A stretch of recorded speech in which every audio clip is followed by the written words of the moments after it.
अस्सलाम वालेकुम एवरीवन। जैसे कि आपको पता है कि आपके सेकंड ईयर का जो प्रोफ है ऑलमोस्ट एंड होने वाला है और थर्ड ईयर के लिए आपको बेसिक गाइडलाइंस भी चाहिए, एक ओवरव्यू भी चाहिए थर्ड ईयर का, और बुक्स जो हैं, जो रिकमेंडेड बुक्स हैं, उनका भी पता होना चाहिए। और इसके अलावा कैसे सब्जेक्ट को तैयार करना है, ये भी सारी चीज़ें पता होनी चाहिए। जैसे कि आपको पता है कि आप पहले 2 बेसिक ईयर्स जो हैं वो पढ़ चुके हैं, first year and second year. तो थर्ड ईयर जो है basically it's a clinical year और इसमें आपने हॉस्पिटल भी जाना है, कुछ रोटेशंस पे जाना है, कुछ वार्ड्स आपने अटेंड करने हैं। तो आपको थोड़ी-सी वो फीलिंग्स आएँगी कि आप जो है वो डॉक्टर बनना शुरू हो गए हैं और आपको पेशेंट के साथ इंटरेक्शन होगा, आपको बेसिक सारी चीज़ों का पता होगा। तो एट लीस्ट आप जो है बेसिकली क्लिनिकल फील्ड के अंदर एंटर हो चुके होंगे। तो इसके अंदर काफ़ी चीज़ें जो हैं जो आपको समझनी है और काफ़ी चीज़ें जो हैं वो आपको उन पे तवज्जो देनी है। पहले 2 सालों में आपका स्टडी का पैटर्न बिल्कुल डिफरेंट था, स्टडी का तरीका बिल्कुल डिफरेंट था। थर्ड ईयर में आपका पैटर्न भी चेंज हो जाता है और आपका जो है थोड़ा स्टडी का मेथड भी पढ़ने का चेंज होना चाहिए। एक तो ये है कि थर्ड ईयर में आपके 4 सब्जेक्ट्स होते हैं, आपके जिसमें फार्माकोलॉजी है, पैथोलॉजी एंड माइक्रोबायोलॉजी है और इसके अलावा फोरेंसिक मेडिसिन है और बिहेवियरल साइंसेज़ है, ठीक है? ये आपके जो हैं वो 4 सब्जेक्ट्स हैं और 1000 मार्क्स के आपका प्रोफ का एग्ज़ाम है टोटल, ठीक है? अगेन इसके अंदर जो सबसे इम्पोर्टेंट चीज़ है, जो मैं आपको बताना चाहता हूँ, वो ये है कि आपने ये जो एग्ज़ाम तैयार करना है, इसके लिए आपको थोड़ा-सा डिफरेंट टेम्परामेंट चाहिए, थोड़ा-सा डिफरेंट जो है आपको इसके लिए बेसिकली अपनी सोच थोड़ी-सी डिफरेंट चाहिए। तो हम सब्जेक्ट वाइज़ हम डिस्कस करेंगे कि कौन से सब्जेक्ट को हमने कैसे तैयार करना है और उसके अंदर कौन-सी ऐसी इम्पोर्टेंट चीज़ें हैं जिनको हमने ज़्यादा तवज्जो देनी है और उनके ऊपर हमने ज़्यादा फ़ोकस करना है। तो हम फिर सबसे पहले स्टार्ट करते हैं कि हमें थर्ड ईयर में बुक्स कौन-कौन सी चाहिए और उन बुक्स से हमने कैसे चीज़ें तैयार करनी है।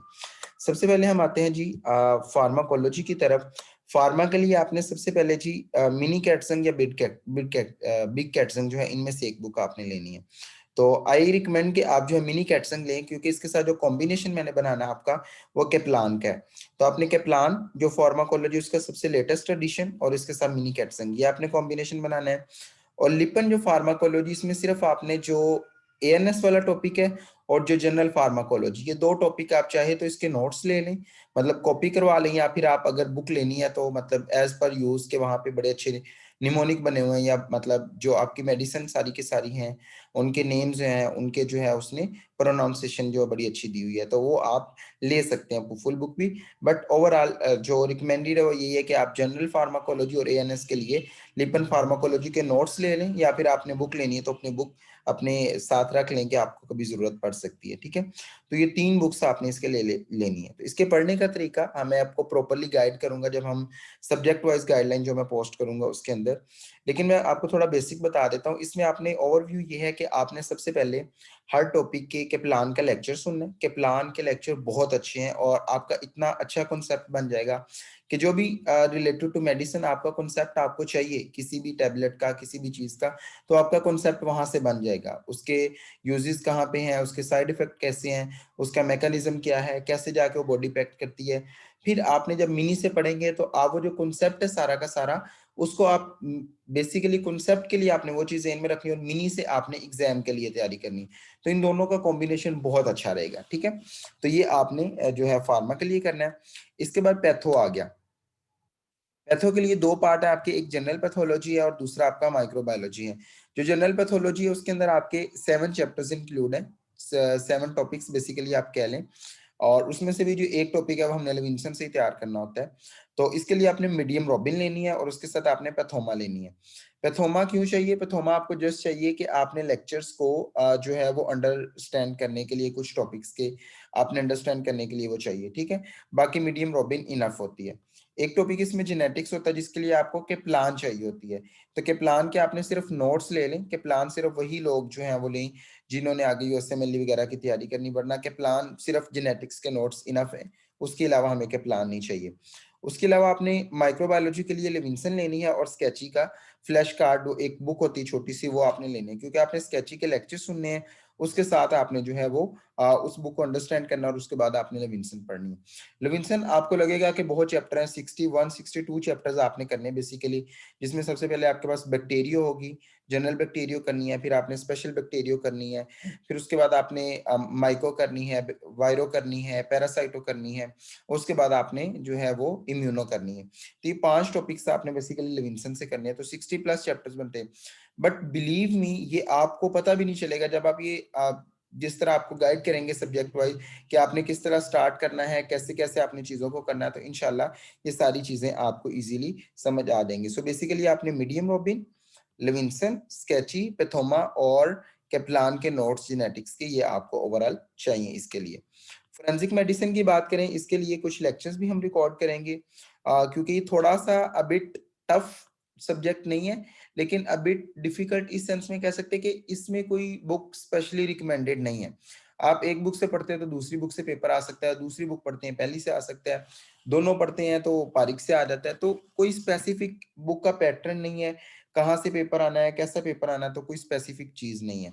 तो इसके लिए आपने एनआरए, शहबाज और पारिक, पारिक आप चाहे तो पीडीएफ में रख सकते हैं, कुछ टॉपिक्स उसमें से करवाएंगे आपको, बट बेसिक एनआरए और शहबाज ही रिकमेंडेड बुक्स हैं, ठीक है। और इसके अलावा आपके पास एक और बुक है, वो मैं आपको बता दूंगा, लेकिन वो हम सिर्फ उसके कुछ नोट्स चाहिए, वो मैं आपको पोस्ट कर दूंगा टॉपिक वाइज जो आपको चाहिए होंगे, ठीक है। इनमें से ये है कि इसमें एमसीक्यूज कभी मुश्किल आ जाते हैं, कभी एससीक्यू मुश्किल आ जाते हैं, तो कोई स्पेसिफिक पैटर्न नहीं है, मतलब जहाँ से पेपर आता है। मतलब थोड़ा सा कह ले कि जिस तरह आप बायोकेम फर्स्ट ईयर या सेकंड ईयर में करते थे ना, कि हार्पर्ड से भी आ सकता था, लिपन से भी आ सकता था, आपका सत्या से भी चीजें आ जाती, तो कोई इस तरह का भी स्पेसिफिक पैटर्न नहीं है।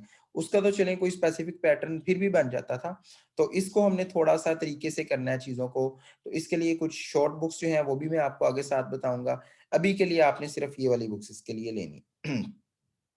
बीएस सबसे इजी सब्जेक्ट, सबसे आसान, एक हफ्ते के अंदर भी तैयार हो जाता है। मुअद्दत राना और फ्रेंड्स, दो बुक्स आपने लेके रखनी है, इसको पढ़ना आपने बहुत आराम से है, कोई इसको बहुत ज्यादा जरूरत नहीं है पूरा साल पढ़ने की।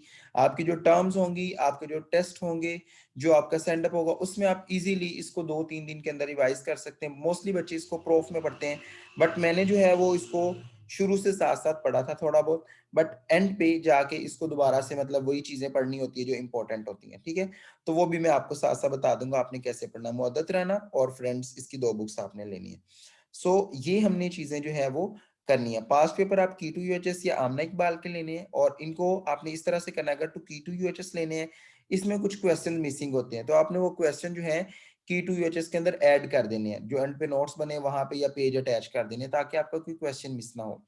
इसके अलावा इस दफा काफी ऐसा हुआ कि जो गाइड टू यूएचएस है उसके एमसीक्यूज आए हैं, तो वो भी आपने करने हैं, और कुछ पास्ट एमसीक्यूज हैं वो आपको मैं पोस्ट कर दूंगा, आपने वो भी करने हैं, ठीक है।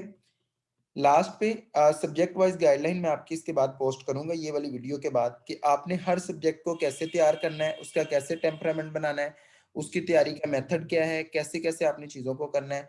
बुक की चॉइस ऑलरेडी मैं आपको बता चुका हूँ। वीडियो लेक्चर्स वो मैं आपको बताऊंगा, जैसे कि फार्माकोलॉजी के आपने के प्लान के लेक्चर सुनने हैं मोस्टली, कुछ जो है वो नजीब के सुनने हैं, वो भी मैं आपको बता दूंगा। और पैथो के लिए आपने कुछ पैथोमा के सुनने हैं और कुछ के प्लान के सुनने हैं, वो भी बता दूंगा। फोरेंसिक मेडिसिन के लिए हम खुद एक सीरीज अपलोड करने लगे हैं, उसमें हमारे एक प्रोफेसर हैं, वो भी हमारी हेल्प करेंगे, तो उनसे मिलके हम एक सीरीज अपलोड करेंगे, आप वो भी सुन सकते हैं। और इसके अलावा भी फोरेंसिक के लिए कुछ चीजें जो है, वीडियोस जो है कुछ चैनल्स की, वो मैं आपको अपलोड कर दूंगा।